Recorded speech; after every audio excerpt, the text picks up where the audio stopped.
TG Plus News edizione di Venezia, buonasera. In apertura del nostro notiziario la cronaca. Che cosa succederà nel 2026 sul fronte del carburante con l'aumento delle accise sul gasolio?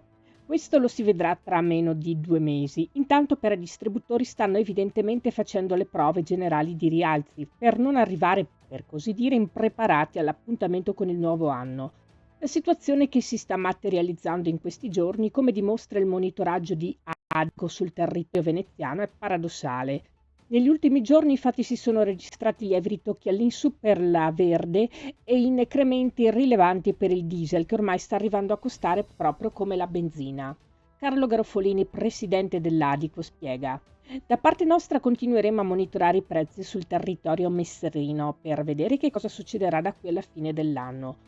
Ci auguriamo di sbagliarci, ma siamo più che convinti, purtroppo, che anche con l'arrivo delle feste natalizie vedremo i listini del carburante in netto aumento, con conseguenze pesantissime sui già martoriati bilanci dei cittadini.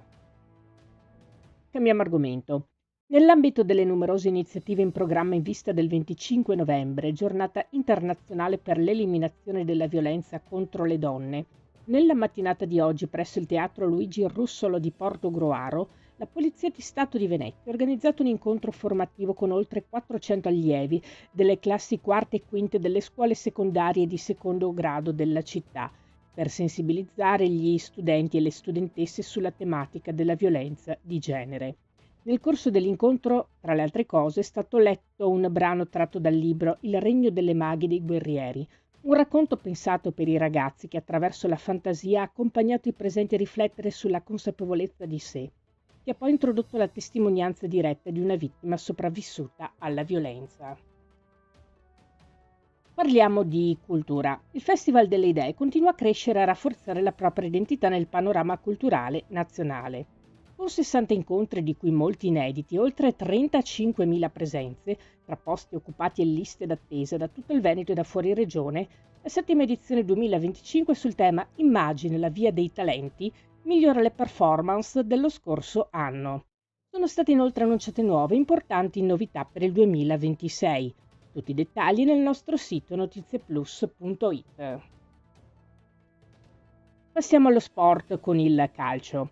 L'associazione Calciomestre comunica che la partita valida per gli ottavi di finale di Coppa Italia fra AC Este e AC Mestre si disputerà presso il nuovo stadio comunale di Este il 19 novembre, con inizio alle ore 18:30.